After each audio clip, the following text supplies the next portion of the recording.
G2 as soon as we know. So the update is that it was a G2 pause. It was Hansama having issue with the comms on stage. So they're going to be, adjusting his levels, fixing up whatever it is. Maybe he just couldn't hear his teammates as well as he wanted to.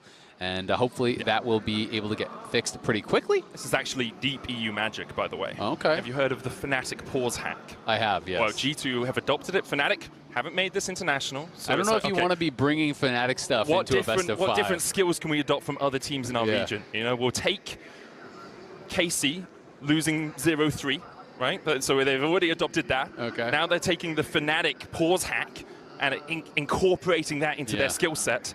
This is what G2 do so well in Europe. They just grab different bits from different teams. Like, oh, we can do this, we can do that. I feel like G2 are doing pretty well against Fnatic for the last, ever since they keep stealing their strats, dude. I thought it was more about stealing the players. No, I mean that. More about getting that happened a long time ago. But yes, that is probably. That was a quality steal. It was a very good. That was a high-value steal. You're stealing home with that one, aren't you? It's definitely gone well for G2. Caps has been their main man for a while. For T1. You continue to see them go from success to success, but MSI has actually been a bit of a thorn in their side, I will say. 2017, the last time they won. They have won twice. A little Huni magic. A little Huni magic back in those days. But need some holo. Yes. And again, T1 showing us you can adopt EU magic. Yes, exactly, Azael. We're on the same page. Absolutely. But T1 often level up across the course of the entire year, and then when you get to Worlds, never count them out. You always know that T1 are going to show up at Worlds, but MSI has been a bit of a struggle for them over the last few years, and we'll see if that changes. They did lose to BOG, so this is, as you said at the start of the day, an elimination match between these two games. Yeah, and I will give the caveat that a bit of a struggle for their standards. Yeah, right? they went 5 games. They went 5 games against Gen G in the finals. Exactly. And so it's, me personally being from the LCS, I would be happy to take on those struggles. You know, same. I only got to the finals and got to game 5. Faker, if you want the weight off your shoulders, we'll take that. That could be us. Yep. we'll happily lose in the finals. You have. Yeah. A couple of times, in fact. COG and happily. TL. We'll happily win at the finals again if we can. But for now, we're going to get back on into game, as it seems like the comms issue has been solved. Skewman is being forced away by the Dustbringer out of Oner. The lower health he had, making it a bit tricky for him to really take this fight. You can see Broken Blade thinking about moving from the top side. Faker with the push in mid, though now Skewman will just... he keeps stepping back. It feels a little greedy to continue to look for this play, especially with Keria moving out on the map, where he's also on top side. Doran slices, dices, but is still taken out by BB. Yeah, Doran got way too far forward there, and Skewmond has Labrov behind him, so that's what he was trying to delay for. He was trying to keep them messing around here because they had the move from Labrov. Keria's there as well, but Doran with the overstep, and that is what I'm saying. When you were playing against Vayne, early game, lethal tempo plus exhaust, no matter how good the trade looks, it's almost impossible to win the all-in. And obviously he was moving up there because BB had the first move into the river, was looking to actually support at that Scuttle Crab. Doran thought he had an ability to actually push out that wave, but well played there by Broken Blade. Flash follow, finishes him off with the Silver Bolts, proccing that with the Condemn. Yep. And that was nicely done, and not the start that you want if you are Doran, because this matchup is very difficult. Anyway, and it just looks like a bit of a greedy base. He thought he had the reset here, and BB says, you know what? You can't actually take it from this position. And Doran, I think, hesitated a bit on, like, can I fight? Can I run? Took that split second to Meanwhile, decide. the Razorbeaks, there's a Fear Tether onto Labrov. He flashes away, still hit by the Fear. Caps can't move from mid lane again because Faker is holding him pinned beneath that tower. This was really nice from Keria. After taking the topside Scuttle Crab, he actually parked into the G2 jungle towards the Razorbeaks to stop Labrov from stepping forward. And then, as the bot side Scuttle Crab was taken by Oner, he stepped in towards the Razorbeaks as well to try and contest those. And look at this, Skewmon trying to move up and actually get something here. Faker has been pushed back, he's out of mana, so now Caps can move into assist because Skewmon got double scuttled. And now, Oner on the wrong side of that Crystallize, does still have Flash. Keria on his way. Faker stayed around. The Razorbeaks almost secured, down to 200 as Caps tries to trade in. Keria across the wall will get one Fear Tether towards the top side as well as Caps is already down to Faker. Labrov too late. Skewmon has to flash across the wall. Oner flashes for the chase, and G2 are just too damn greedy. T1 punish them for their hubris. It's a horror from G2 here. as Keria has the first move, and yeah, Faker is low on mana, but still able to actually contribute, and you can't win that 1v1 realistically as Jarvan into the Nocturne, so as long as they kept Caps busy, it was always going to be tough, and then Skewmon flashing up, I just don't see a way in which he was going to get out, because he was kind of just flashing straight into Doran anyway, and it's a good couple of kills there for T1 after BB did open the scoring. Faker comes around here, realizes he's going to be able to back him up. And this spell shield coming in, they land the fear on the top side, and Caps had no egg, which I think he must have lost off screen. We didn't actually see that. So Keria comes in, able to easily get that kill, and then Skewmon flashes over the wall. Doran is there, realizes, you know what, I don't want to give it to him. I don't want to give over an additional assist. But Skewmon looking pretty frustrated already. Yeah, well, he's lost both Scuttle Crabs. I think he lost his Razorbeaks, and he's lost the Razorbeak fight, and then he's lost his life. Labrov too late to join. Petrifying Gaze does not hit onto Caps as a bird just flaps his way over that snake. And it is, I mean, I think Faker, you know, he's not known for the laning phase, but I do think in general. Oh, there we are. Swing and a miss. Caps flashes, doesn't get the hookshot wall dive. Faker there with the miasma. Labrov forced to walk away. Paranoia, paranoia! Everyone's out to get you. Caps as Shroud of Darkness comes down onto Oner. Underneath the tower, he takes a couple of shots. Caps with a great crystallize will lock Oner against the wall. Shield of Daybreak for the stun. Flash Frost for the follow! And Oner is frozen in the enemy jungle while Broken Blade tries to trade with Doran towards this top side. Final hour has been used. Dashes away from the Dominus and won't go for any much further trading. Behind the tower, behind the alcove though, he gets sliced up by Doran. No escape for the Vayne. Yeah, that is tough. That was your one winning lane right there. And now he gets solo killed by Doran. Broken Blade had not spent his money for quite a long time. And Doran comes back with Steel Caps and says, you haven't based. You're sitting on a lot of gold. After the death, BB combined his two daggers into the upgraded Greaves, bought the Ruby Crystal and the Longsword. So he was sitting on about 1,000 gold this early on, which is almost a totality of combat power that Doran had. Well, rather than Skewmon looking for Oner here, the reaction from Keria, fast, rapid as he tries to get across here in time. The True Shot Barrage will take out the T1 jungler. And this is what G2 can do well. When they get Labrov and Skewmon on the same page, they can look for these picks, look for these plays. T1, though, still with a 400 gold lead, mostly through Oner and Faker. Yeah, credit, though, to Labrov. He has been good on the map, moving around really well, and Caps, you know, we didn't really get to talk about it because we went right into that 1v1, but a good job by him. Labrov covers him, and he gets this well-timed flash over the wall to kind of disjoint this. Keria looks for the E-flash, and a rare misstep, a bit short-changed there from Keria, not able to quite close the distance. They say, Caps is so low, I can just go in and finish him off. But the exhaust mid-air from Labrov comes through and reduces the damage of the ultimate as it lands. That allows Caps to survive. He flashes over the wall, and they're able to finish him off with the auto attacks. And then this is tough. When you don't have a ward for that further up brush, notice how Doran plays on the edge here. He's basically just holding on to that line, not allowing him to walk in. He had his ward this whole time, waits for the cooldowns to come back off by basically just holding the edge of that brush because you can't win that fight in melee range with Dominus up. So he pushes him back, waits for the cooldowns, goes over the wall with the ward and kills him. Really well played there by Doran, and a pretty big mistake from BB. Fighting without having bought yet. Yeah, not actually using any of that gold lead as the flash Zenith Blade goes in. Paranoia in the backline. That's going to be the egg out of Caps, but the fear going out, he manages to escape. Skewmon's already killed off Faker. TPs from either side as Paze joins the battle, as does Hans Summer. Oner in the midst of them all, caught out in the Cataclysm, and now locked in the cage by G2. Broken Blade trading with Paze towards the bottom side. He condemns him back as he condemned him to death. The good Satchel allows Paze to extricate himself, but G2 still win out on the fighters. Hans Summer forces the flash of True Shot Barrage. That's not connecting. Paze went up, not to the side. But that was still great for G2 there. Looked like a 3-for-1, I believe, at the end of the day for G2. We can watch this one more time. T1 are trying to look for a play set up here onto Caps. You know, they're trying to get pushed through mid, but you can see Labrov had moved into the river. Faker used that ult early and then flashed in to try to finish off Caps. Wasn't able to do it, so he was missing really all of his resources. And that is what prompts Labrov to go in. Faker walks up, you know, no Petrifying Gaze, no flash. In comes Skewmon, in comes BB. Immediate flash forward there from Labrov. Great target selection. And watches BB just kind of fights through Keria, ignoring him to take him down. Then kiting back here on the side, flashes out from that bouncing bomb that Paze throws over. And even with Doran getting into the middle of everyone, he flash follows, but the egg is back up, and that is all he gets for his life. So great job there, absorbing the pressure from Faker in the mid lane, and then Labrov to punish. Labrov, I think, is playing an excellent game. Had some really good games against top esports as well. And for Skewmon, that series against Hanwha Life was not acceptable. I think for a lot of G2 players, it was not. Says he clearly got stomped. We need to bounce back, and this early game has been showing that they can fist fight in that first 15 minutes of the game. Kerio is looking up towards this top side as Doran tries to get on top of Broken Blade. Final hour to try and get away. Broken Blade looking for the silver bolts. Kerio going forward. BB dashes away, uses the invisibility well. Skewmon flag drag, Caps here too. BB, you just can't find him!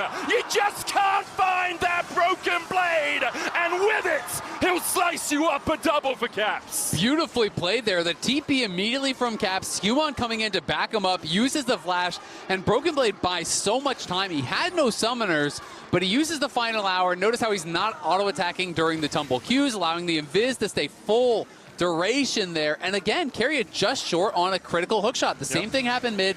This time, he guessed right the way that Broken Blade was going to go. He did go for the hookshot up, but couldn't quite get in range. Broken Blade bought enough time there for Caps to arrive. And that is a 2,000 gold lead here now for G2. It started quite well for T1, but these last couple skirmishes going heavily the way of the LEC, and we can watch it one more time.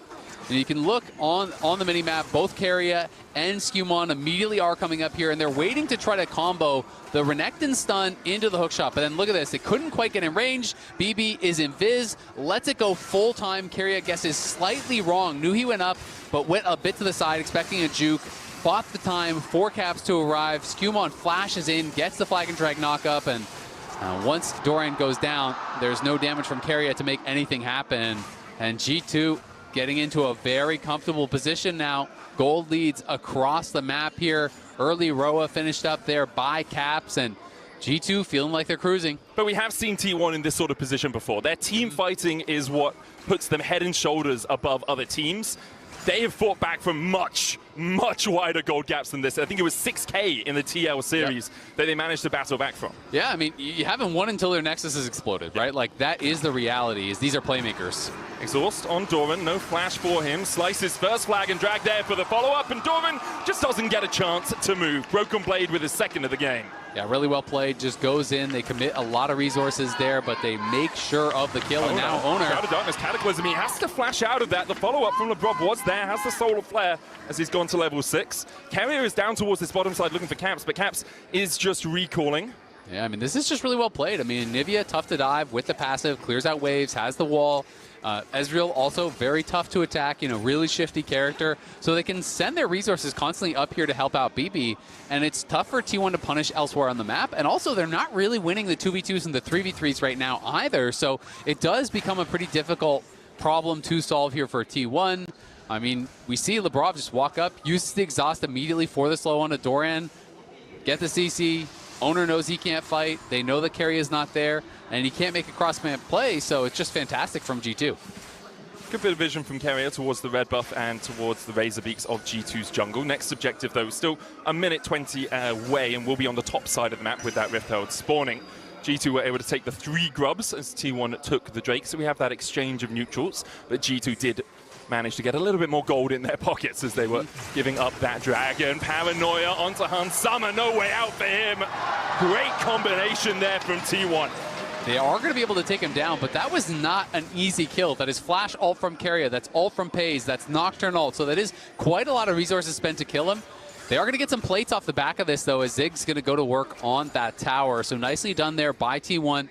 They know they cannot allow the G2 carries to just safely farm. You need to have some sort of pressure on them.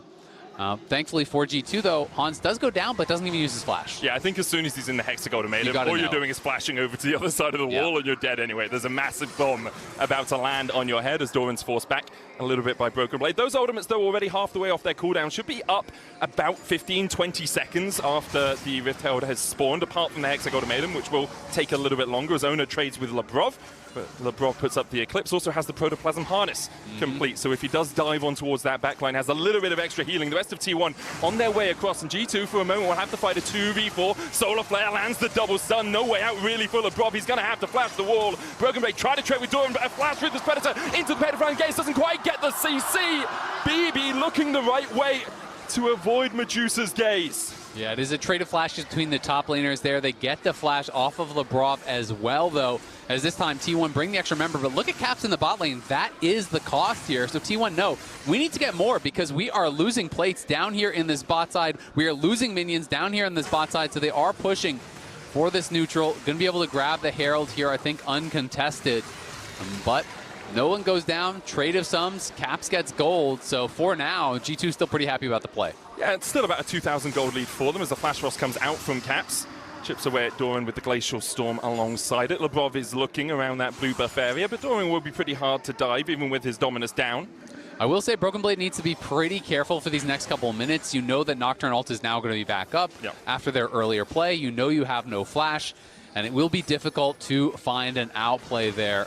And T1 know it. They're sending 3 members top. Even if they can't kill him, they want to zone him off this turret. But G2 have moved way faster on this bot lane. They're going to be able to get the first tower for sure. So BB just needs to evacuate. Just get out of there, accept it. As soon as you see Keria on the ward, you're out of there. There's no point staying around. You could try to outplay, but you'd purely be trying to That'd outplay. Be a vein spotting moment. It would be in vain, as you'd say, yes. Broken Blade steps back as Oner did start his recall. Will be spotted walking away on the ward that G2 had there. Caps in as well, using his teleport. There's the Drake. Mega Inferno Bomb comes down. T1 might want to fight this. Caps has just TP'd away, and Broken Blade doesn't have his TP up. Because of that, G2 begin to back away. Keria looking for the Paranoid. Grey Hex, they automatum to stop the flag and drag out means that it has to be a flash invested from the G2 jungler. Caps has moved down from top to try and make this a 4v5. I think Labrov CC'd up Oner, though, so he couldn't actually get in range to ult in onto Skewmon because Oner activated the ult, but he never was anywhere to be found. So I have to assume that he was just out of range, was trying to use the Hextech ultimatum to get there, and I see Labrov had used his ultimate, so my assumption is he stopped him from actually getting in range. Even though Oner is level 10, he's not 11, doesn't have the additional range on that ulti yet, so would love to see that replay, but I'm assuming it was Labrov saving him. And yeah, Labrov just runs straight up, blocked by James, locks him down, not quite in range. Otherwise, Skewmon would be dead. Not only does that save a kill, that means you get a dragon here in a situation where you otherwise wouldn't have. Broken Blade going to get chased down here for a second. Carry on his way. As you say, there's the Drake to G2. Second of the game. And 1 apiece so far. That gold lead not extending for G2 so far. T1 have done a good job of kind of curbing any enthusiasm that G2 had as T1 take a tower on the top side. Faker gets himself a very slight gold lead, 32 ahead, but lead still for Broken Blade and for Skewmon on the side of G2. Yeah, still feeling pretty comfortable here. It's going to be about the team fights, though. It had opened up to, I want to say, around maximum 2.5, 2.8K lead for G2, but T1 closing that gap now down to 800, which really means it's nothing. It's about the execution in the 5v5s, which is where T1 really earned their reputation. This team is just so good, has so many playmakers. Faker and Doran, people can be critical of their laning, but you cannot be critical of the team fighting, of the ability to find the right angle, to find the right moment. And these top LCK and LPL teams have shown time and time again this event that they are so fast at pulling the trigger when you make a mistake. Sometimes you don't even know that you have made it yet, and they already know they won the fight. They're so good at that. Also really good at getting the vision control whenever they do have a point of pressure. They get a lot of wards down towards that bottom side, which allows Doran to push up, but also stops Broken Blade from catching the wave any further up. And it means that Labrov then has to spend his time around that red, clearing out vision, putting down a control ward of his own. And now G2 will try and push forward and get a bit of control towards this top side. Caps with a slight gold lead in the Coinbase Gold Grind. As Dominus comes out, there's a Paranoia on his way as well, as Oner's looking for this. They need to spot the Vayne. It might just be the Dominus and nothing more. Broken Blade wisely not stepping up. You can see Skewmon on his way across. Dominus about to expire, and BB waited it out well. Solar Flare on Faker. Zenith Blade there for the follow-up. Drake Petrifying Gaze clips Caps' wings for a second, but with a True Shot barrage coming down and the exhaust there as well, Faker's going to have to work some magic to get out of this one. The rest of T1 on the offensive, though. Faker will fall, but at what cost for G2? The dive in with the Hextech ultimatum as Caps has turned into drumsticks. Labrov, no protoplasm harness can save you from Pays as the chase continues for T1, and Labrov falls to the bouncing bomb. And G2 fall prey to the Faker global taunt, calls him up to that top lane, buys enough time with his flash and with the Petrifying Gaze, catching Caps in this moment. And the Avengers flood in. Yeah. Everyone from T1 does arrive up on that top side to help Faker punish G2 for that play. Still, though, it is a lot spent by T1 to get up there, and G2 do get a kill of their own. But it's just all about the delay. You look at the mini-map here, you realize everyone is coming very quickly. Look at the time that they are responding. Immediately, you see Carry moving up. Immediately, you see Pays moving up. Immediately, you see TPs coming through from Doran. Double teleport, everyone running. They are there to protect Faker, and he narrowly gets taken down. If he was able to avoid just a tiny bit more damage, Caps had been egged there, so Labrov was really out of damage, and if he lived for another second, it would have been a 2 for 0. Yep. Great reactions overall from T1. Had that deep vision as well with that ward further up in the lane, meaning the double TP from Pays and Doran was easy to execute. The setup around the Baron right now, no surprises, as it's 21 minutes into the game, and T1 do like their quick Barons when they can find them. Yeah, we haven't talked much about Hans because the game hasn't really been about bot lane, but he has picked up 3 kills, right? You know, he got some with True Shot Barrage. He's been kind of lightly involved in some of these skirmishes. Mostly him and Pays have just been kind of farming. But Hans is at quite a strong point in the game, working towards his 3rd item alongside Pays. And he is going to be really important, I feel like, in these fights.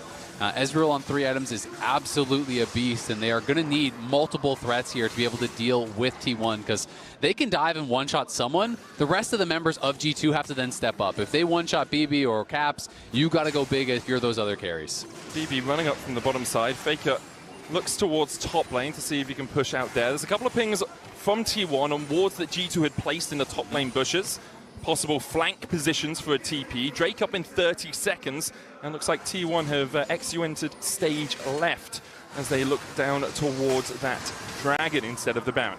The other thing I really like for G2 in this game is that they're playing double exhaust, and it's not even spellbook exhaust as BB. Broken Blade dodging away from Carrier, who tries to find him with the flash. The blast cone there for him, will use it after the Hexagon made him pull back straight into the waiting arms of Pays, who gets his 3rd of the game.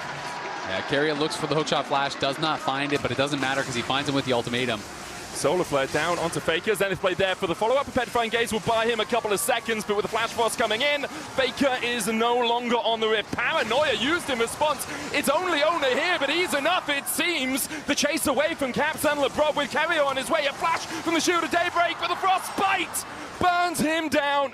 G2 able to take a 2 for 1 on the top side. Meanwhile, Doran and Pays stayed bot to get the tier 2. This is a crazy game. So much action here. Almost a kill a minute. Well, it is a kill a minute now at this point, pretty much.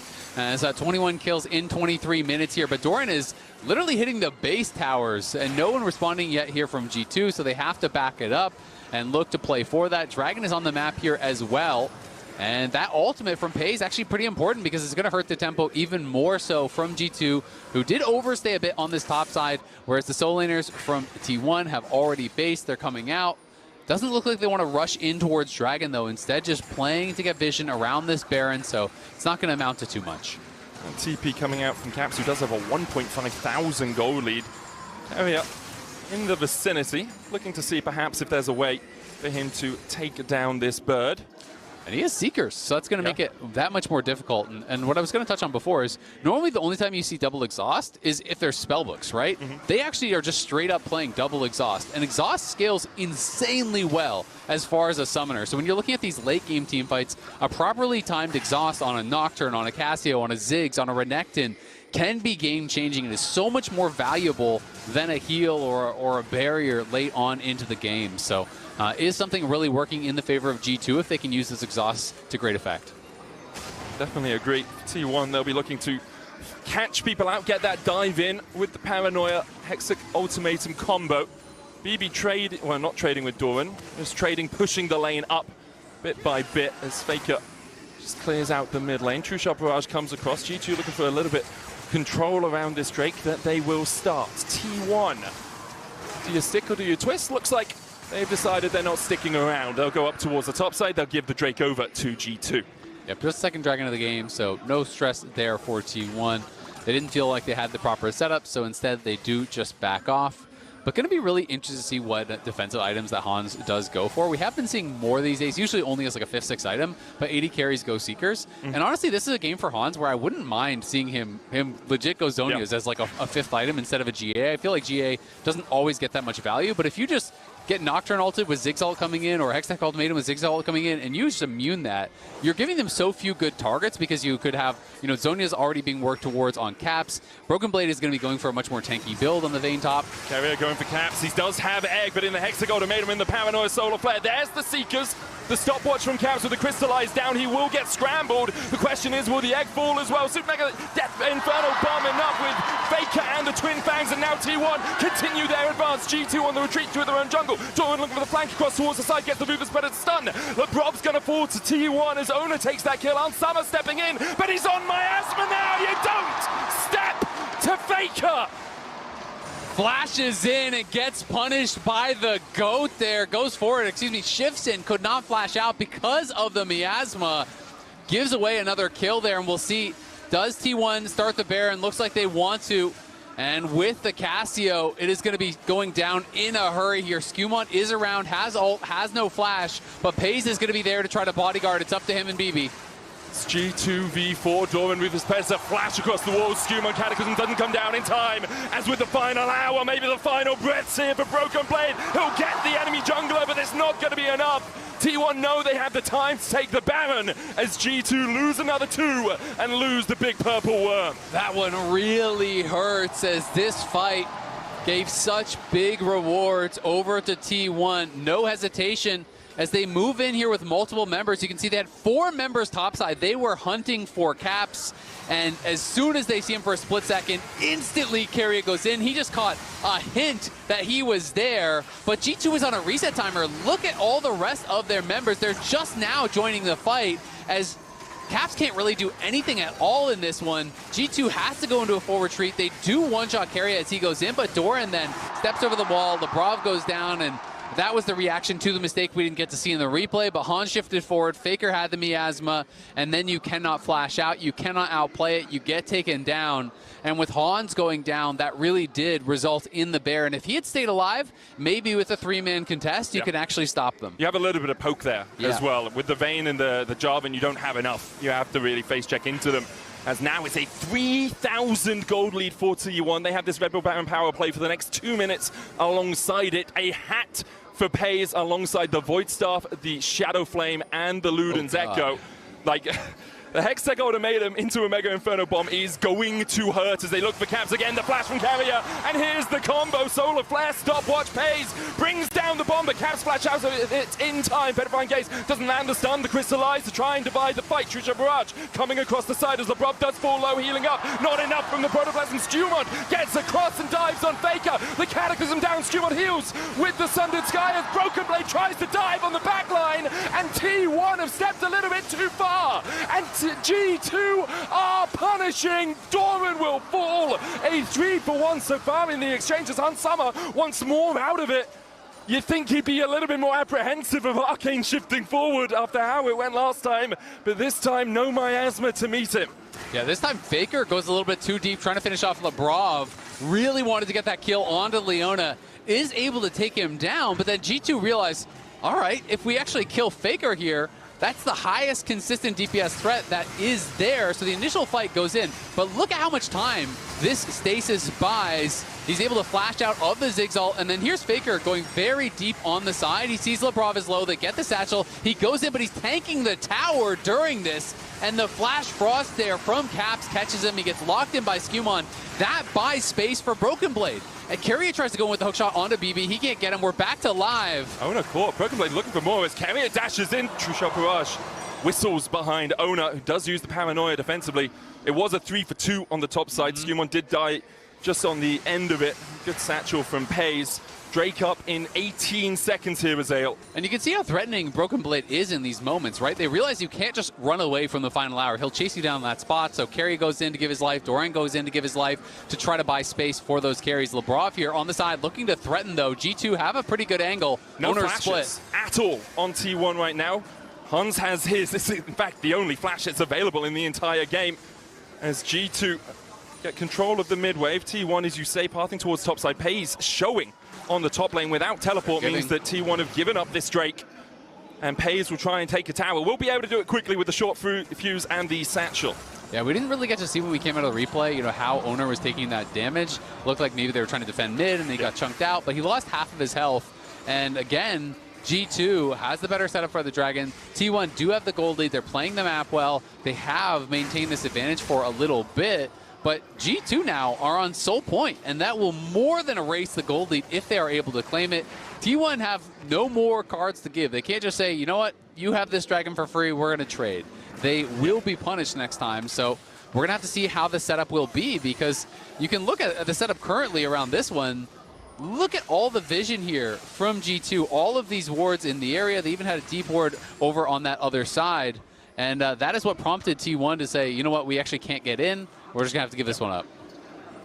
I think the question is as well, we have a Baron before that Drake, Azael. And T1 around a Baron is something always to be feared. It is, but I really think that Baron is fake news in this season. I think it is so much weaker than in the past. Even games sometimes where you take 2, 3, 4 Barons, it feels like it's not actually getting it done. Okay. If you have extremely powerful side laners, I think Baron is really becoming pretty valuable.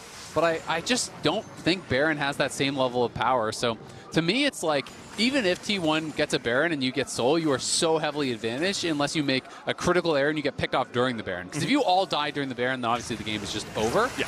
And here's a pick, perhaps, as the Paranoia goes in. Broken Blade with the final hour, still going to get feared, and Doran's here to help. Paze comes in just to make sure that the LEC top laner is taken out. T1 find a pick.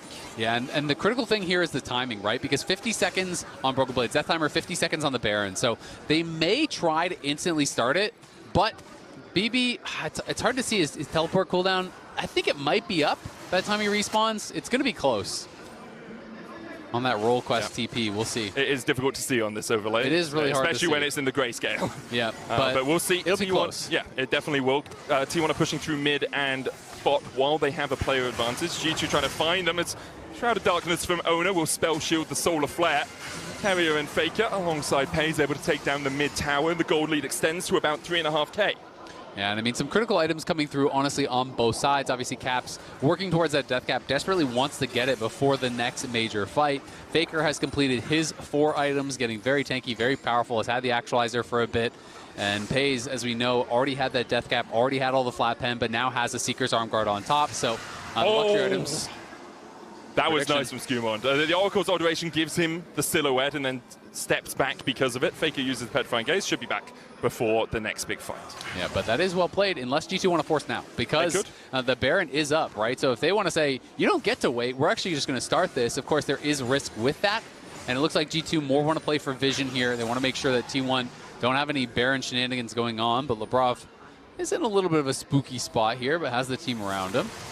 Item-wise, we have a Zhonya's complete on Paze. He has 5 full items. A Guardian Angel for Oner as well. Vital, the Actualizer and the Crypt Bloom for Cassio.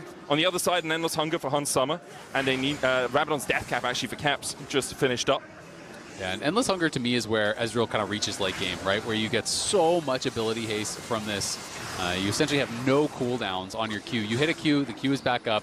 And if you're on point with that, you really can start to tear through these fights.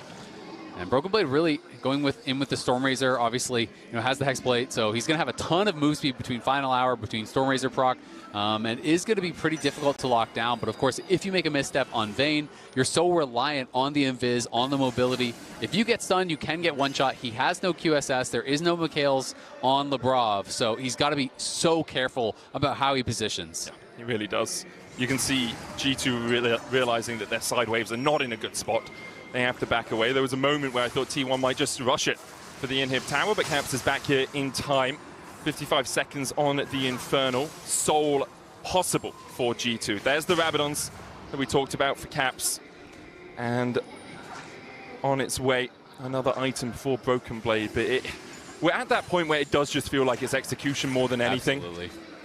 Yeah, I think we are fully at that point. 2K, yeah, 2K is nice if it results in a completed item. You can see some of those big items, obviously. We've talked about the couple of Zhonya's that are in the game. The GA is there for Oner. These are the things that matter. But if it does not result in an item completion, the 2K gold, it just means absolutely nothing at this point in the game. And the question is, who is going to execute better in these moments? A lot of squishy targets on both sides.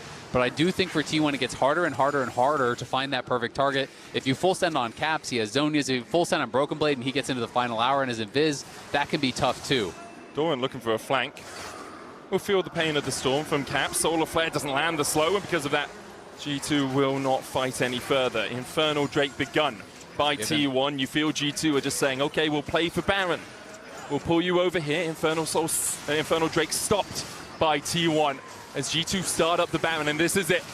Do or die in this game one of this best of 5. T1 begin to collapse. The battle line's drawn between the two teams as Keria dives in. The Mega Inferno Bomb just kills Broken Blade exactly where he stands, and now it's all on Skewmon and Hans Summer alongside Lebrov to get this one through, but it's a double already for Paze, while Doran distracts and delays G2 from getting any closer to the damage dealers. Baron secured. Keria hit by a flash. Frost dives to the side of Caps, but with the rest of T1 here for the chase, Caps is doomed. A bouncing bomb and flashed across, but there's no tower here to save him. Keria could go back in, but Caps with the storm will slow him down, try and take him out. He dodges to the side of the Malignants and manages to walk out of the fight. A little bit of Caps magic there to stay alive, and Skewmon limped out of there with about 5% HP as well, so they still have a chance. They're actually pinging onto the Dragon here. T1's trying to reset. Skewmon already did so, and they're going to TP in on the flag here. Paranoia in the area. Up. Mega Inferno Bomb already back up. The flag will spot Paze. Hans Summer across the wall, trying to take it down. True Shot Barrage clips onto Paze. 4K on the Dragon. Mega Inferno once again!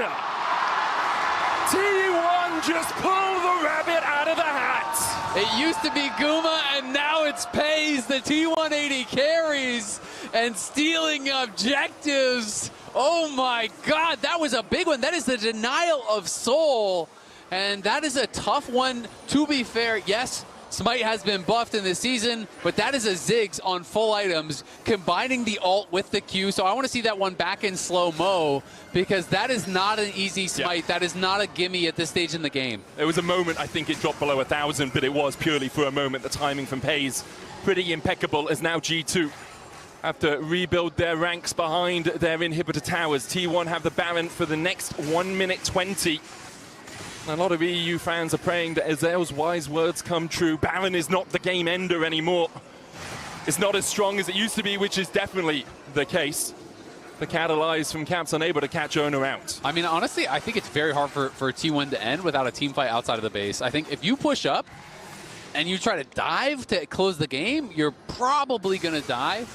We can watch this one more time. Let's see how low it gets. They're trying to rush it down before Owner can get there. 1,737. Yeah, you had that moment. Yeah, it was a split second, and that slowed down, and it was a split second. The ult did 1,300 damage, and the Q landed at the same time. I mean, that is just beautifully played there by Paze, and what can you do? I mean, it's frustrating for sure, but that is not one. There are outplays and there are misplays. This is just a great play from Paze. This is not some horrible misplay that Skewmon should get flack for. It's an error. It's not an unforced error. Yeah. I think I agree with you there. As now G2 trying to step out of their base. Broken Blade was pushing out the top side. Hans Summer on his way across here. Nothing really to fight over apart from, you know, a couple of jungle objectives and a bit of vision control, and that's exactly what both these teams are doing, locking horns, butting heads where they can. For G2, you now have the Fiend Hunter bolts completed on Broken Blade, which is a fitting item, I have to say, on the Vayne. It is. And you have the Serilders for Hans Summer. So he is almost caught up with Paze, who only has a needlessly large rod over him, even though he's 3,000 gold ahead. Yeah, and Hans has made the call that he doesn't need to go for a defensive item. Nice sidestep there by Lebrov, avoids Petrifying Gaze. You know, I talked about the potential tech of 5th, 6th items. Sometimes in a situation like this, people will go zone use just to limit additional target. Sometimes people will go GA. Sometimes they go BT. Sometimes they go QSS. It really is kind of dealer's choice here. But Hans has said, you know what? I am not the one dying. I will play safe. I will punish you when you go on my other members who he believes are more vulnerable. And we'll see if he can position correctly to do that, right? Because if he never gets caught, this is absolutely a better build. Don't go defense, go full offense, and shred T1 when they engage on BB or Caps. But as we saw at that Baron, if you misstep at all, you are insta-dead, right? And Broken Blade, he is tankier than Hans, but he gets hookshot flashed, and he's dead before the stun ends, basically. So you have to make sure you are playing pixel perfect against Keria. Lebrov even getting the Knight's Vow, I think, to help out Hans Summer in these fights. The extra healing he'll get off that if Hans Summer is untouched will be absolutely monumental. Absolutely huge. For sure. As now we see, again, both teams warily stepping out into the map. I think The T1 obviously have control, but even then we saw them going all the way back to their tier 1s when G2 was stepping forward. We have a minute 30 on Infernal, would be third for T1, would be Soul for G2. A minute 32 on the Baron as G2 do something we've seen them do quite a few times before, which is allow Caps to step out with the rest of the team shadowing. From both teams. They're both going 5 top. And if one team gets the jump on the other, it could be pretty huge. But they're both very well aware. And man, the pressure in a game like this, playing in an elimination series, end game scenario, 40 minutes in, you want to be the hero, but you do not want to be the person who missteps a little bit too far and costs your team a game, because you know to take down an opponent as tough as really either of these teams, you got to be on point. You can't give away games for free.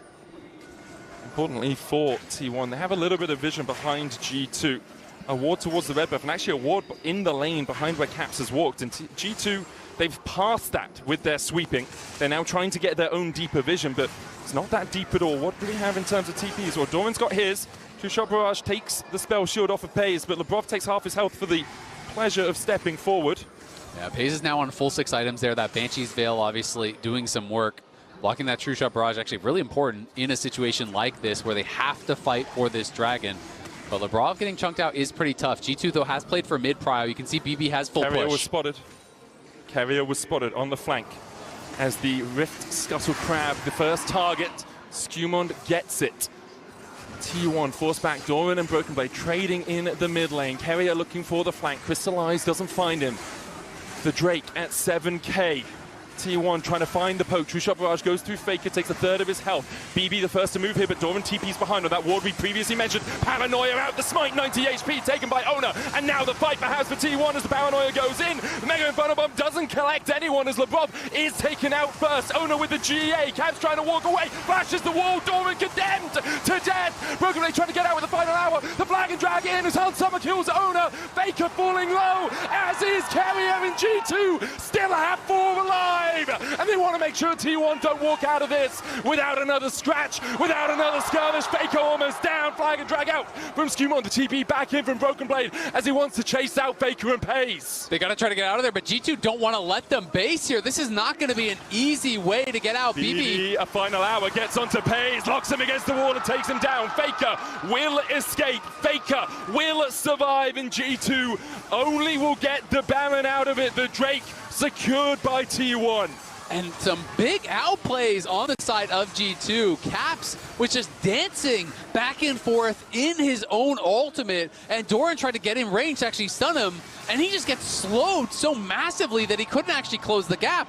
Then Doran tried to flash in and get spaced completely. T1, the start of this is great. You can see they're going to TP in on the backside. They turn out the lights, make it very difficult on the contest. It went down to 90, but then watch up here. Look at Caps. Instead of running, he kites back into his ult, so the slow lands on Doran, and then Doran flashes. Hans shifts away. BB contends him. He can do nothing. Then next up, Faker.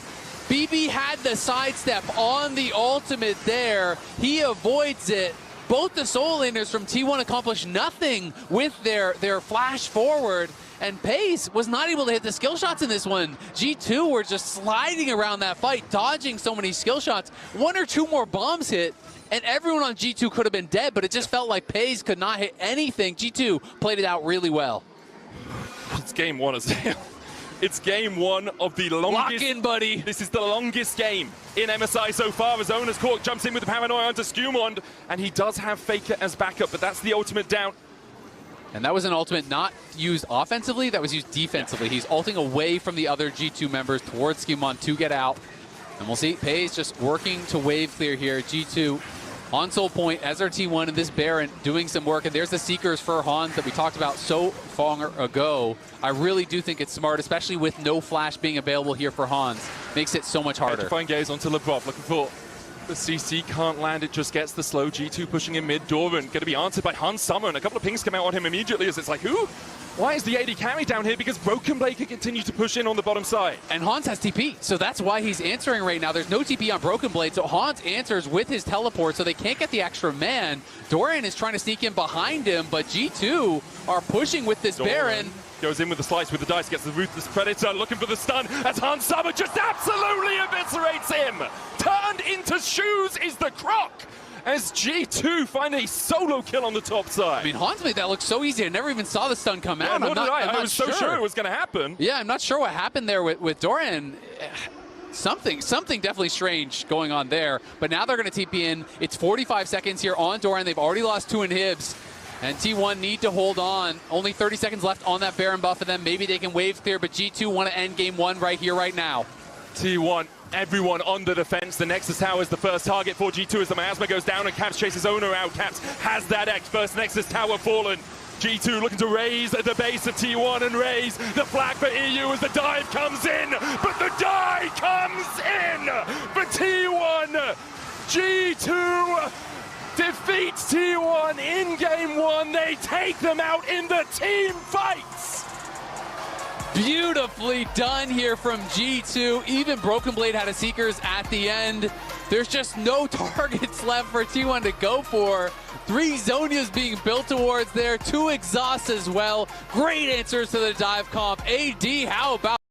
I did like the way that they played it out. I think that T1 obviously had a strong comp, but I do think as it got later and later onto the game, it's more and more difficult for their comp to actually function. We could see that it was tough for them to actually close the gap and get in on the back line. The double exhaust meant a lot for G2. And by the end of the game, they had 2 Zonias and a Seekers on their carries. And there's just no good targets left for T1. So really nice game 1 here from G2. Very back and forth. Let's see if they can keep going. We move into the second set of picks and bans that we've had. As we see the Jason, the Orianna already taken away by G2. Last time they followed that up with a Vi. Sivir added to the bans from T1 alongside the Nautilus and Akali they banned in game 1. They also banned the Poppy in game 1, so that's another switch that we've had, but it's the same old story from G2. Yep, we'll see if G2 continue to try to cook here in the top lane. BB the Vayne, I think, really did pay off pretty big time. He did die a couple times here and there, but he was such a threat in these fights, right? And I do think having these multiple threats against a comp that is so adept at just one-shotting one person really was critical. They had good spacing in the team fights, you know, spreading out, not allowing T1 to ever catch their carries grouped up. Faker going to get his iconic Rise, though, which is going to allow T1 to play more towards the side lanes than I think we saw last game, where it really was kind of dominated by G2, obviously, with Broken Blade, you know, having the backup, being able to play through those sides on the Vayne, and it is going to be a Bard here for Labrov. I mean, it's terrifying to give Bard over to Keria, and also Keria's answer to Bard has been Camille, which is already played, so those are 2 pretty big points in G2's favor for grabbing this Bard. I do love looking at Faker's stats from time to time. Can you guess how many Rise games he has all the time? 17 million. 101. I was close. It is the 15th of all the games he's ever played competitively. So 1 in every 15 games he's brought out this Rise. It will be matched by the Syndra. G2 would usually look towards the Anivia or the Cassio as answers. You can also look to Talia, but Caps had a great Syndra performance just a couple of days ago. Yeah, and it's very interesting, right? Because we are seeing some of these traditional counters already were taken away in the first game, right? You know, Camille, the traditional carry answer to that Bard. Instead, he brings out the Pike. And as you said, Anivia and Cassio, traditional answers to Rise, but those were both played in game 1, so we see the Syndra. So we kind of see that evolution. What else is in the bag for these players? And there are very few players I do trust on the Pike. Keria is absolutely one of them, going to be paired up with that Mel. So back to the mages for back-to-back games. But G2 did get a win, hey, with Hans playing AD carry, with him playing that Ezreal, even though it was against that Ziggs, which has been so incredibly strong, it feels like, throughout MSI. Oh yeah, the Ziggs can be so powerful. The Mel as well, incredibly strong, especially in Paze's hands. It does make me wonder whether the Syndra would ever be flexed down to the bottom lane for Hans Summer. He isn't a big mage player. He doesn't usually bring it out, but there's always that possibility. I have a question for you. I don't know if you've seen this interaction, because I haven't actually seen it myself. If you rebuttal the Syndra ult, does it get all of the orbs, or does it count them as individual spells? Oh. Because that's actually pretty big, right? You know, I'm not actually sure how that, I'm not works. sure. I know with Sylas, if you seal it, you get 3 orbs, but I don't know exactly with Mel, but we'll see. Yeah, because that'll be an interesting interaction, right? Because not only do you take less damage that way, but if you reflect every orb of the ultimate, if that counts as that, you know, that one spell that you're fully reflecting, then it's also super dangerous to use your ult, right? Yeah. So will be interesting to see how that works out.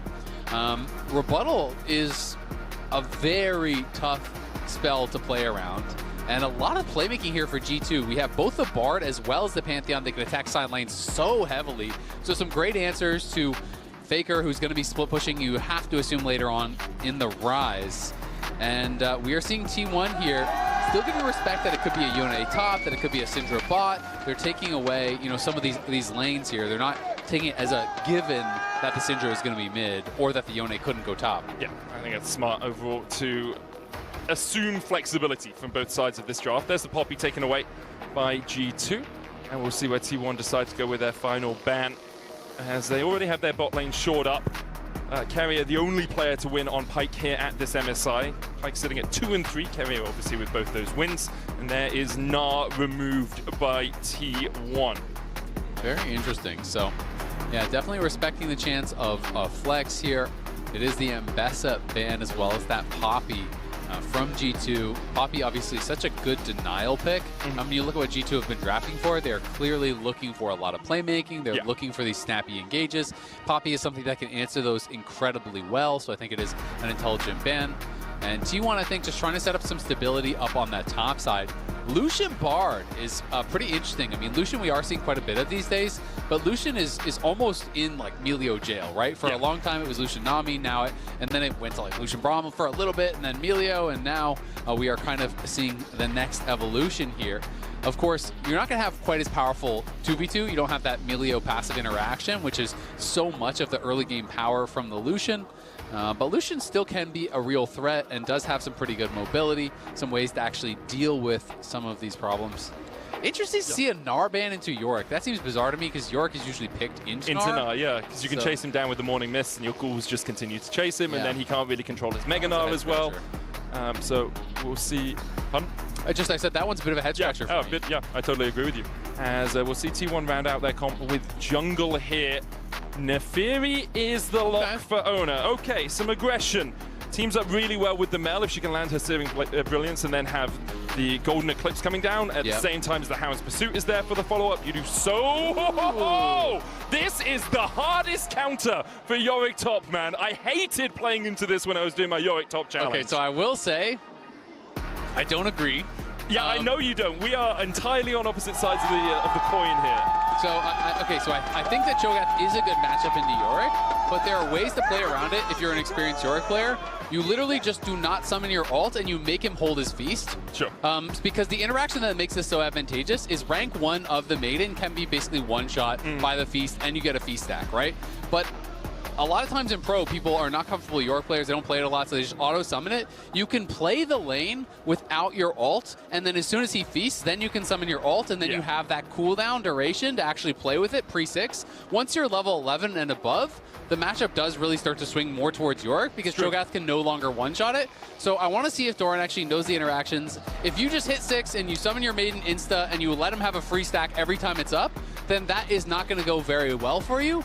But you can win in the 1v1 without your ult. You can just fight, and if he ever uses his ult, then out comes the Maiden, and now you have that kind of little bit of breathing room. So I do think it is a good pick into Yorick. I think that it is a great denial pick into some of these squishy engage champions. If you're Pyke or Nefiri and you go in and you get silenced before call the pack, you can just get one shot. Does a lot. I think that is really kind of what I'm looking at. I see it as an answer, not as a counter, personally. I 100% understand that, and I think perhaps that shows the difference between our top lane skill levels. I am Emerald in top lane, Master in support, but not good in top lane, and you are usually Master Plus, let's be honest. In all the roles, Askumon steps forward and is met by Oner and Doran. Caps coming in, looking to land a Dark Sphere, doesn't quite connect, as Hans Summer has gone for the Doran's Helm first on the Lucian. As you said, it's not as good as the Lucian Melio because Lucian's passive was updated for heals and shields. So you'd still be able to get the extra damage from the Light Slinger. You can still get it with the Caretaker Shrine and with some immobilization. If you land a Cosmic Binding, you are still going to get that extra damage. Yep, of course. Melio passive also working in there, though, and that's kind of so strong. So I'm going to be really interested to see how this top lane goes. I don't think it was a great game 1 from Doran. Did kind of struggle in the team fights. Some of that is compositional, of course. You know, G2, very shifty characters. You got Anivia and Vayne and Ezreal, not easy to get in on these champions, easy to get kited out as that Renekton. But I'm curious to see, you know, how familiar is he with this matchup? Is he just going to insta-summon the ult and give those free stacks to Broken Blade? Or is he going to hold the ult and force Broken Blade if he wants to get stacks to use one on a minion? Or hold it for that summoning of the Maiden? Because that can make things really, really interesting in this 1v1. And also how Broken Blade is going to be able to use that Feral Scream in the 5v5s is just so big. It is such a good denial tool against playmakers. You get silenced on Pyke or on Naafiri, you might just be dead before the silence ends. Yeah, definitely. It's so difficult to escape from those situations, especially if you're starting to dash in and then you get silenced as you go forward. We saw Labrov with a good Cosmic Binding. T1 support matchup here with the T1 Bard versus the T1 Pyke, which I'm sure Keria is happy to see. A lot of T1 skins. Yeah, quite a few around. As Oner jumps across the wall here, does know that Skewmon is on his Razorbeaks, puts a ward down. Skewmon has been well tracked by T1 in this early game, mostly because of that Razorbeak ward. It indicates that he's on the top side. Then when he comes around, see the Naafiri just jump in and get a little bit more vision. I think Oner there unwilling to take the fight because of the movement of Labrov from the bottom side. Faker forced to use both of his summoners as Caps does use the flash in mid. Yeah, trades that flash back as Labrov came in. And I think Faker had a false sense of security because of that move up, but this is the shared champion pool and the individual champions for each player. Broken Blade has a lot of wild ones up there, obviously the TF, the Yasuo, the Malphite, the Warwick, the Yone, a lot of different picks than Doran, who is much more of the kind of standard meta player that you would expect out of a top LCK team. And I do like that Broken Blade has these different styles of champions in his toolkit, and Keria recently passed Faker to become top all-time in the assists internationally, and now he's the first ever to reach 2,000. That is incredible. Really Caps also cool. passes Canyon for 5th most assists ever internationally with 1,298. So I'm sure he'll be looking to pick up a few more in this game. But Keria, I mean, the guy is just the GOAT support, right? If Faker didn't exist, I think you'd start to have conversations as to whether he is just the greatest, right? I think there's so pesky though. He is. He's always around. Like even here, just trying to hold the wave. Labrov comes across to make sure that he can't do that easily. Faker will be back out on his way. He gets the CC. A magical journey out of Labrov will manage to extricate himself from that situation. Yep, he is A-okay. That last auto from Labrov made me a little bit nervous. At first I thought his auto was going to go on Keria, but it was of course on the tower. So you're not pulling turret aggro, you are not in danger of going down. But Caps already with a 300 gold lead, of course. Some of that you would expect to even out. That's why Keria was trying to actually hold that wave, but wasn't fully able to kind of keep it off the tower. So Labrov getting it in means that Caps will maintain a pretty large lead here. There's 3 minions for Faker to get, so he can get to 32, but then there's going to be 5 or 6 available for Caps. So he is about 2 waves ahead already.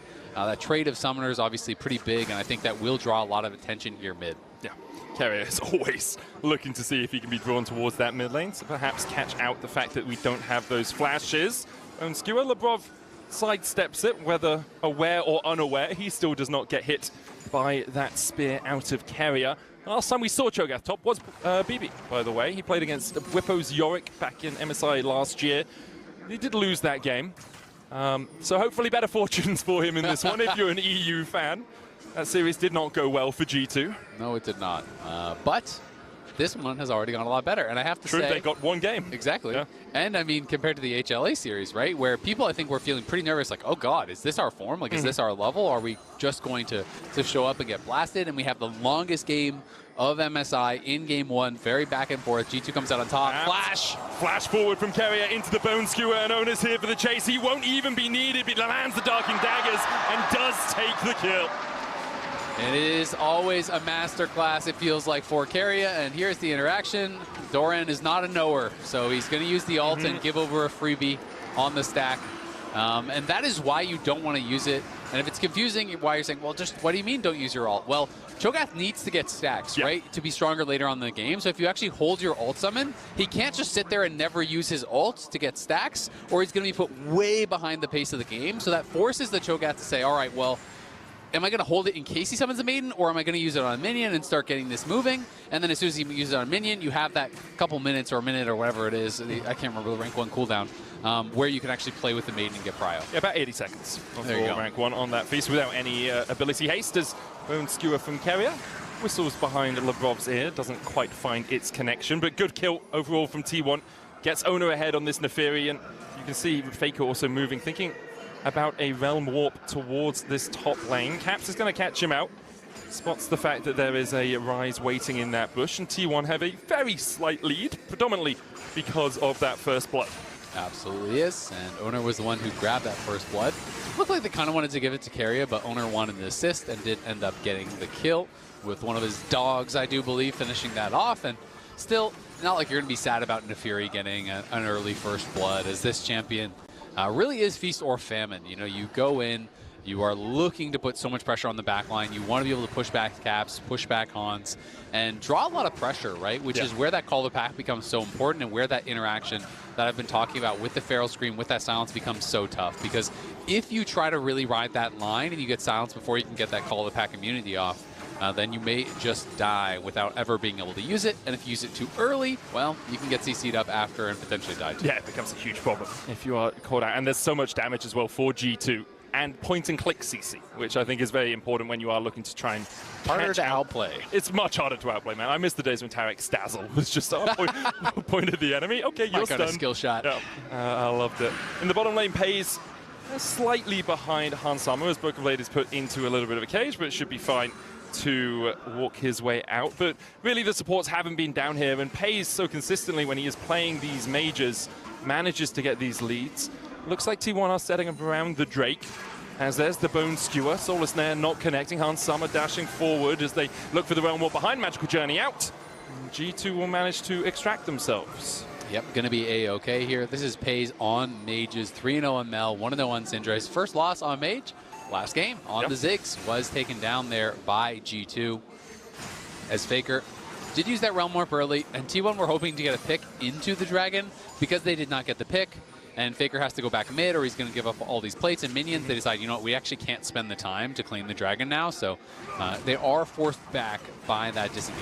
Oh, Grand Star full flash forward as there was a flash away from Doran, but Broken Blade's here for the chase. Caps across the wall with the Scatter the Weak as well. Won't allow the Undertaker out. It's Hell in a Cell, and G2 are winning. Nicely played there by G2, looking for a play up towards that top side. Doran tries to use the cage and the flash to escape, but Skewmon is there to get him.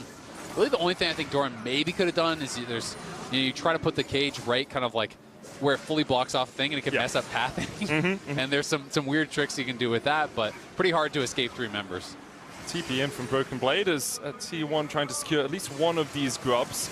Don't have the smite on Ona, but will manage to take it, so it will be a 1-for-2 grub exchange as Broken Blade, after teleporting, looks like he is just going to go top. Pays and Carrier have been swapped up to that lane. Sama's going to be left to his own devices against the Yorick down in that bottom side. Yep, you can see Doran has his ult back up and just trying to get to level 11, where that Maiden cannot just get one shot there.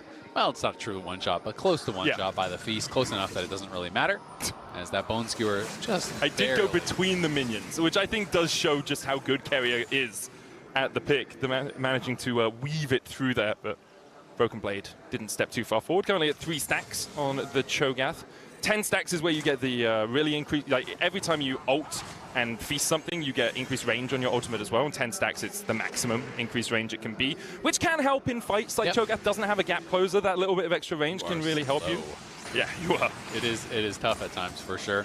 And you get 6 of those stacks just straight up from the minions. And then, of course, you can get it on epic monsters, dragons, barons, heralds, things like this, as well as champions if you do get that last hit. So going to be trying to stack that up as best he possibly can, already up to 4 stacks. So I love when Cho'Gath players are just pressing the button. Like you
shouldn't just sit there and wait and wait and wait for this like potential all-in that might come. You need to get stacks. It is so much of your power later on. You're not only increasing the range, but also, of course, based on the health that you're gaining, it is increasing the damage of the ult, which is making it more likely to get those subsequent stacks. And they are sending 3 top here again, potentially looking to try to punish Doran, who is missing his flash. And he knows it, so he will be able to back off, but that is going to cost them some plates. That is going to cost them some minions. Doran's TPing to bot lane tower. They're going to put the Maiden down and immediately try and race this. 2 grubs to 1. That sort of race will go in G2's favor, but T1 already have the wave pushed in. They'll take the Drake as well, as G2 invested a lot on towards that top side. Yeah, they absolutely did. Yorick, of course, fantastic at killing off these towers. But Caps and Broken Blade still racing for this, so let's see who's going to win it. I think it is going to be T1, but it's going to be close. I mean, T2 got back on that tower faster, so it looks like they might actually win. The Sheen Last Rites can do quite a bit of work. There is the Maiden helping as well, of course. It's going to be incredibly close between these two as the first tower of the game is so Owner's coming. Owner comes across. It will be T1. They'll get it with the Last Rites. G2 just 2 seconds too late. And that's all that counts. And they're able to get it. You know, you can see Owner wasn't 100% confident that they were going to get it in the 2v2, so he's like, all right, I'll get down there, try to give a little bit of assistance. They do get that first tower gold, which is pretty nice, and just about all the difference in the gold splitting these two teams. You can see Broken Blade already with that Heartsteel completed. Going to be looking to try to scrap a bit, start getting some stacks. Cho'Gath so powerful with that additional HP. Faker has to use the Ghost here. Tempered Fate comes out, and with the Ghost, he can very quickly sidestep that, then steps back forward. It is cool seeing the T1 logo from the bar just like splash on the ground beside the GOAT, the T1 legend himself. I mean, Faker has what? I think it's something like 9-10 skins now. Grand Starfall in. There's the shield bot as well. Hans Sama dashing forward. Pays. Able to get the rebuttal off. Keria is going to have to dash across this wall to escape as Owner looks to hold that culling. Uses the dogs to do so. Yeah, and they're going to try to keep BB away from this top side. Doran was trying to get up there and get some access to that tower. So we did get the 1 feast off the Maiden, but even without Doran, you know, just kind of delaying the summoning, it hasn't really mattered because they haven't really been laning that much against each other. And Doran closing in here on a level 11, so we'll see if BB can one-shot that one more time before Doran does get that level up, where the Maiden later in the game starts getting pretty tanky. It becomes difficult to actually knock it down as it scales up with those ranks in the ult as well as with your stats. Yeah, especially if you play well around it as well. You can manipulate how much it steps forward, how much it steps back as Labrov and Caps look for Faker on this bottom side. Unleash power onto Faker, takes him down to a third. Keria on the flank, though. Labrov will land a stun onto Owner, stopping T1's idea of taking this fight. G2 investing 4 players around here for now, as Caps perhaps will just look for the Crystalline overgrowth as Faker wisely walks away from the Dark Sphere and the Force of Will. It's actually the Crystalline over GOAT that he was going for there. Goodness. Oh, they jump onto Caps. It's Keria, death from below as Caps is taken out. Labrov trying to chase out this Pyke. Hans Sama on his way through the magical journey. Keria needs some fancy feet to get away, and Hans Sama comes in to secure the kill. A lot of gold to Hans Sama there as Skewmond and Owner butt heads in the river, and both of them able to escape. The flash from Skewmond enough to keep him alive. The stat sheet will show a solo kill for Keria, but of course Caps was very low. Skewmond just to the side of the steering, brilliance.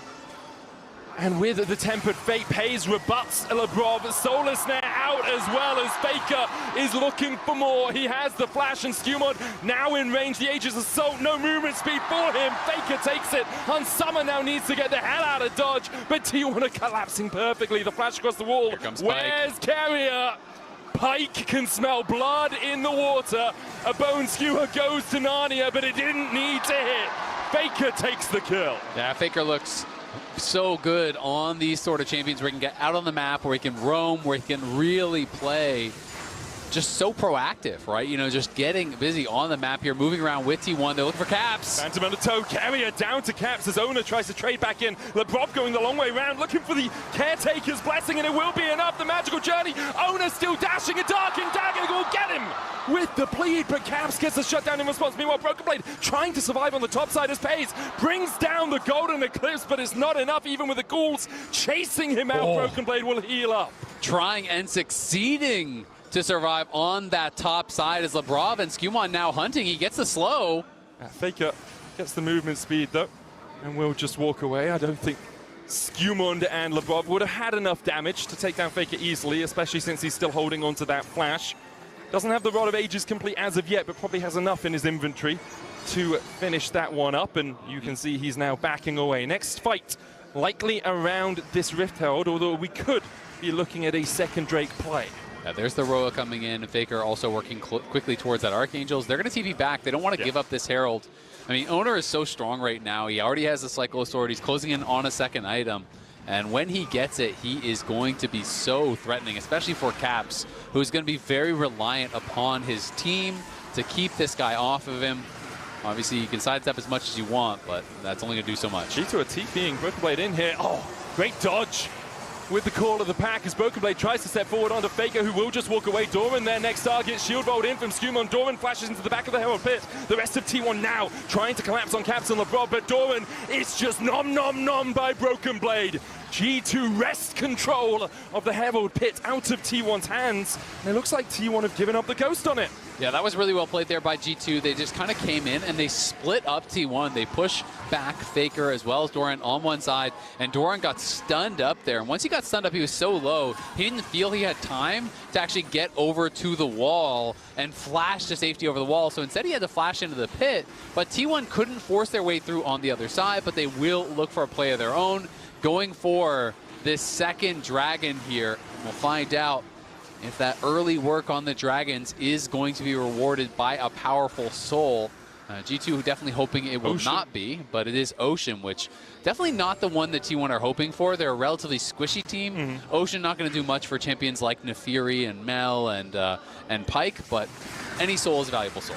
Death from Below used for the stun with the Realm Warp follow-up. Caps, you can unleash whatever power you want, but Faker and Kerry are combined to take him out. It's just like watching a Pyke tips and tricks. Like, he's showing you all the combos here, just beautifully done. What he is doing there is E and then ulting on behind you, which teleports you to them, making the E undodgeable. Then you're stunned. The Bone Skewer's already coming out. That's undodgeable too. It's just so clean, so precise from Kerry on this champion.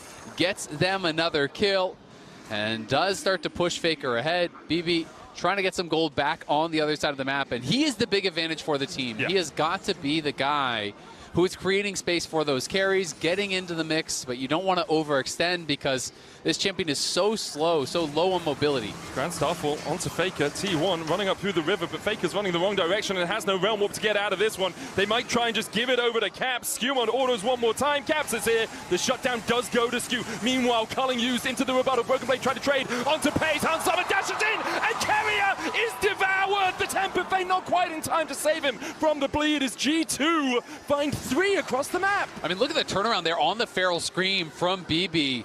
It looked like it might be going bad for G2, but he lands a silence across the 2 members, and they just burst them down with the Feast and the Feral Scream and all the damage coming through. And pretty much just got a double kill there, and now Broken Blade up to 8 stacks already, 1,500 gold ahead individually. And he is not going to be an easy champion to take down. Yes, T1 will have a lot of damage as you get later on into the game, but this is going to be a tough champion to deal with, who also has a lot of kill threat on your squishy champs at the same time. I think as well, we haven't talked about it, but you get bigger the more you feast. And the fact that you can stand there and block the Bone Skewer coming out from Carrier as well, you are just bigger and bigger as the game goes on, and that's the Heartsteel is going to help out with that as well. As Skewmund forces Carrier away, the Maiden. Unfortunately, we're going to see... Ooh, I thought Doran was going to become a widower, in fact, but the Maiden does survive. Maiden does survive, and T1 playing towards that top side. G2, a lot of members down here, but the Dragon is not up. Someone's got to go. Minutes away. Yeah, it seemed pretty early to be playing, so heavily down on that bot side, but they do get Caps back up to collect this wave, so no big deal. Faker pushes it in and does start to try to steal away from some of these camps, but you can see both teams being pretty active here. Caps looking to steal that away with the scatter, but Oner is covering him, and Skewmund is stealing away the Gromp on the other side. So tit for tat across the map here, as both teams staying active and trying to find a window to punish their opponents. The push comes in from T1, and with the grub damage, the tower will fall. Faker walks in to make sure it does. As the mid-tier 1 taken for T1. They're third of the game, only 2 for G2 right now. Gold basically even, but again, you have to look at where it sits. Like, Faker is 800 gold ahead of Caps right now. 2 items complete, Rod of Ages, 4 stacks on it. You saw what was the ooh for? IE just got bought. IE did just get bought for as a second item. So that is a bursty build. That's a big ooh. That is an ooh, because if you get silenced as Keria or Owner, I didn't mean to interrupt you there. I thought you would just keep going past my ooh. It was such an emphatic ooh. Yeah. I was like, oh, I've missed something really important, and I'm glad we stopped so that you could highlight the fact this Infinity Edge has been bought. It's pretty cool. Yeah. It's ooh-worthy, in my opinion. I agree. And we'll see. I mean, because he doesn't have to go in towards like Navori or anything like that. This is heavy AD. This is a ton of upfront damage, upfront burst. And it is a scary, scary, scary game to be Keria, to be Doran, even Pays. I mean, you're so reliant on rebuttal. If you get Feral Scream flashed by Broken Blade and you're silenced, well, you don't have that. You might just be dead instantaneously. So it's going to be about the execution here, as you can see G2 dropping Herald mid, trying to pressure. Faker still pushing bot for now. Does have the Realm Orb. Maiden pulled back with the force of will. Taken out with the charge from the Herald, and even with the Dark Perception, Skumon still able to get away. Look at Faker coming up. He's going to have the Realm Orb, but look at Doran. He has nothing left. Another charge here. It's Caps riding the Herald towards the tower there. The plates. Rebuttal out. Faker still waiting to see if he can come across with the Temper Fate hitting, and Pays with no escape. BB on a rampage. This Cho'Gath is unstoppable as Owner's forced to eviscerate away as G2 eviscerate T1. Yeah, T1 getting punished so heavily there. I think Doran really didn't realize the amount of health on that tower, and now G2 are just going to go to Baron because he thought he could defend there, but the tower was one-shot by the Herald, and now this is problems for T1. They're just going to decide to give it, but T1, it was dead even just a minute ago, and now it is going to be an over 2.5k gold lead here for G2 as Doran dies for free, and then the rest of T1 kind of caught off guard, and it felt like overstayed their welcome. Pays goes down as well. Importantly for T1, they will get an Ocean Drake. They are on soul point now as Doran has stepped forward, and a Grand Starfall into a shield bolt. Oh, Doran, you just got back out on the map! Skumond with his second, and for T1, things are falling apart. They are, especially for Doran and maybe Pays. Puts the rebuttal down. They haven't unleashed power from Caps, but he held onto it. Bone Skewer out. G2 will settle with 4 plates out of that tower as Broken Blade the target for Faker and Owner, but BB might just win this in the 1v2. Feral Scream dodged away from TP behind as Caps looks to join the play, and Tier 1's desperation has turned into G2's desert. Caps comes across, Owner out from the unleashed power, a Realm Orb out from Faker, the Scream. Not quite in time to keep him around as he had some earbuds in or something. He's going to be able to get out of there, but still, that is not much of a win to have one person survive when you were going for a 2v1 play on the other side of the map, after you just lost Baron, after you just lost your mid lane tier 1, almost your mid lane tier 2, and Broken Blade is just comically tanky at this point. Skumon's behind Pays. Has to flash away from the Temper Fate. TP coming in from Broken Blade as T1 are very much on the back foot.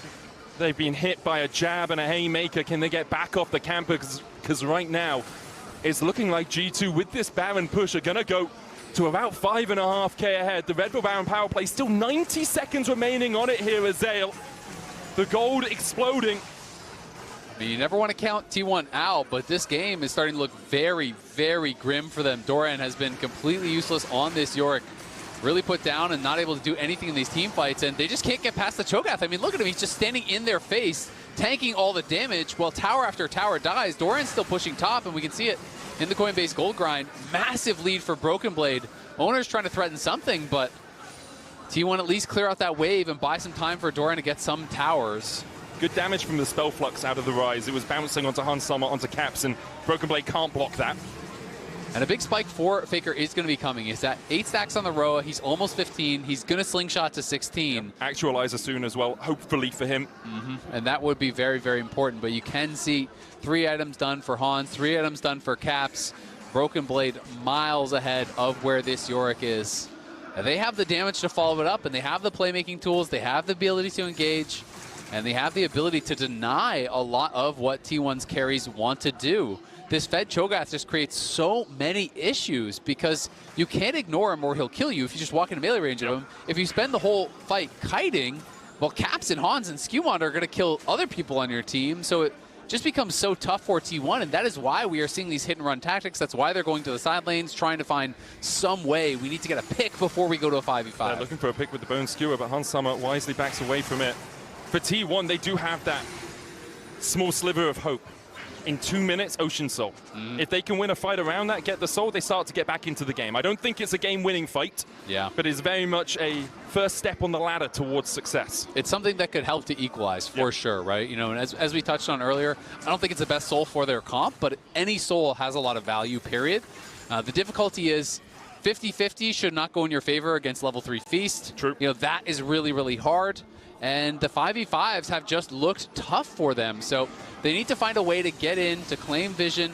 But when you're looking at the mini-map right now, this is just nothing. The furthest up wards for T1 are back here. Like, that's kind of what they got, right? They have no vision outside of their base on the Dragon side of the map. So instead, they might just use the pressure of that soul to say, all right, we're going to make a play elsewhere. We'll send maybe 2-3 top, try to overload, force for an inhib, force for a response where maybe we can punish you, because I just don't know how they're going to actually get over to that Dragon realistically. I very much agree. Incredibly hard for them as Bob steps forward. Bone Skewer just short of clipping him. Oner does manage to take away the Gromp. G2 will push up through the top side. Baron also up in about 90 seconds time. Well, you can see Skewmon moving bot. They're actually pinging assist down towards that Yorick. They're going to go with Hans and Skew and try to pick off Doran. Doran wisely backs away. I have seen Yorick's outplay. I will say a 2-item Yorick into a 2.5-item Pantheon and a 3-item Lucian would be tricky. It's a tough outplay. That would be tricky. I think that puts you more in the realm of misplay that you're hoping for. Yeah. But it can happen for sure. I mean, if you ignore the ghouls, if you ignore the Maiden, they put out a lot of damage. Yorick does have those abilities to make some magic happen in a side lane, but has been tough. And you can see T1 still not getting over there. So I think the call is just to give up the Dragon. And the question is, how does G2 manage this? Do they send multiple members to defend the side lanes? Do they just send one and try to solo it out? And it looks like for now, it is just Broken Blade basing for top, but now they're going to try to look with more potentially. He was definitely nervous that more members were coming. Yeah, Oner is coming across here to see perhaps if he can find a steal. Call of the Pack will jump him out of any CC possibilities, but in the end, G2 do get the Ocean. The gold lead after the Baron push was 5k, now down to 4.2. T1 doing a good job of finding all the gold they can on the map before what is likely to be a big fight in 30 seconds. Yeah, and the question just becomes, does the game actually get better for you as you go further on? True. I kind of feel like it does not, but that does not mean that T1 can't find an outplay, because of course, everything goes out the window when Pays, you know, and Keria one-shot Hans or one-shot Caps, right? But, you know, if G2 do get good vision down, do have Broken Blade being that kind of first line of defense that they have to get past, I think it is so tough for these playmakers on T1 to just walk through the choke. Stepping forward here. Darking Daggers almost connect. Faker with the damage. Didn't pop the actualizer, now does have it completed. Yep, and he has 16, as we talked about, so he's almost 17 now at this point. So Faker definitely, you give him an angle onto your carries, he could take them down, but Skewmon just completed the GA. And Feast, great for securing objectives. So if G2 wants, it's not a 50-50. They could go over here, secure vision, try to force T1 to come to them, and look for a Smite plus Feast combo to secure it, and that is exactly what they're trying to do. They want Doran to TP at the very least. Doran still pushing through the bot side right now. Broken Blade pulled back into the Baron pit. Keria there, Grand Starfall towards the backline as they go for Oner. Tempered Fate hitting onto 2 as well. G2 looking to the fight instead.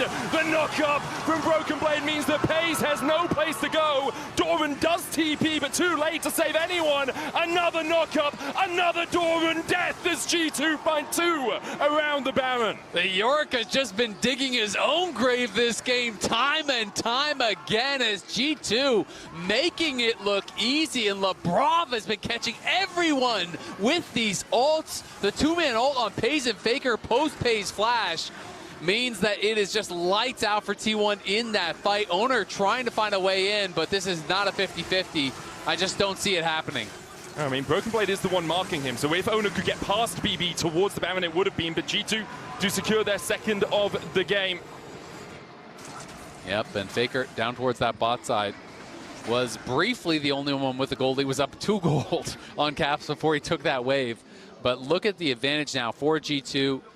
The Soul has been stopped, the second Baron has been taken, and it is big leads on much more consistent champions on the side of G2. It's much easier to play out the fight to get value on a Bard, on a Pantheon, compared to the under level and very poor Keria and Oner. Keria is level 10. Cho'Gath is level 18. Mid lane is level 17. Yeah. You know, Keria is 3 levels down on the Brav, so in the best of times, it's hard to play Pyke in the late game. In times like this. Bone Skewer onto Broken Blade, Rupture coming down. There's a Solar Snare for the follow-up, and Faker's here from the side trying to machine gun down this Cho'Gath, but Faker realizes there's only one big dog here as Broken Blade's going to force him away. The Temper Fey hits the backline, and G2 pounce. Pays brings out a golden eclipse, but there's only darkness for T1 as Keria is forced away, and the culling finds the Undertaker. Yorick down, 3 down, G2 pushing through mid. G2 are about to bring us the match point here. Keria is trying to cut the wave, but they still have the Baron cannon. G2 just have to defend it and push in for the win. BB is absolutely massive. The Hound's pursuit does nothing against G2. It is 1 away from glory, 1 away from their first best of 5 win against T1.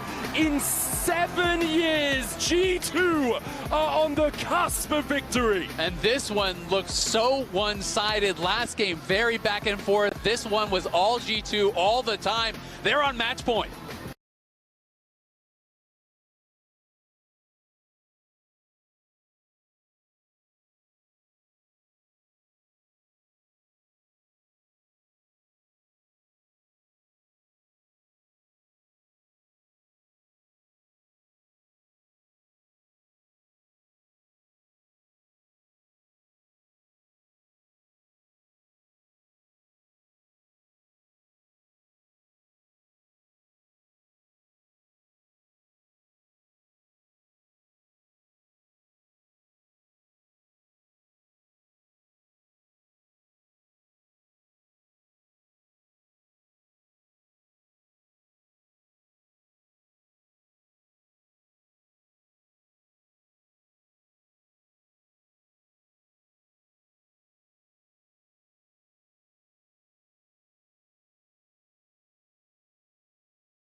you're like, I'm from the future T1, 1 MSI. Yeah. Yeah, okay. That's fine. When you got to the tier below that, I would have been a bit more surprised, but I think a G2 would have been in there, a top would have been in there, and that would have kind of been my like next tier where it's like, I can see it, but it would be a bit of a shock. It would be a surprise. Yeah, I get that entirely. I think I very much agree with you that HLE would be top of mind, then BLGT1 on the secondary tier, and then after that you're falling down to the how did TL and G2 get to the MSI finals sort of level, right? So this would be a massive win for G2 if they can lock it in. They're going to ban away the Vi to kick things off. T1 once again selecting first selection with their right of first selection, and G2 deciding that they want to be on the blue side. They have the Vi and the Jace removed by G2. Same as usual, they've been banning the Orianna as well. Seraphine, a new ban here from T1. Yep, Seraphine going to be banned away as they feel like, hey, okay, we've lost Mel, we've lost Ziggs, we've lost some of these kind of top-tier champions. And also, you know what makes Seraphine a lot better is the fact that Lucian is gone. Yeah. Because the traditional answer these days is the Melio Lucian to the Ashe Seraphine. So if you're not going to be willing to actually grab that for yourself immediately, you're not necessarily going to be willing to give it away. And we'll see where T1 wants to take us because they're the ones with the pressure now. And G2 has had the creative answers. It feels like they have been better prepped for the draft. And pressure is on. T1 at home. Let's see where down 2-0. Yeah, it's a massive deficit for them. We've only ever seen 6 reverse sweeps in the history of international League of Legends. One of them was this tournament, G2 taking down Top Esports, but before that, I think it was back in 2023 where BDS reverse swept PSG at Worlds, I want to say play-ins. So it's been a while. It is not a very common affair as the Lee Sin is going to be locked in for Oner. Well, Oner is an incredible Lee Sin here. It's going to be Varus as the answer, and I wonder if Skumon would go towards the Skarner. That has been something that a lot of pros do really like. Because of the CC, the ability to actually answer those, and it feels like an obvious answer. I mean, Lee Sin takes the Sonic Wave in, you hit Ishal's impact, you scoop him out of the air, you throw him into the wall, you ult him up. It is very tough. It is, again, about this denial of plays, more so than the offensive plays themselves. But Skarner, of course, can look for those offensive plays as well. And T1 had spent their ban on Poppy, which is another one of those kind of defensive answers in a similar boat to Skarner in my mind.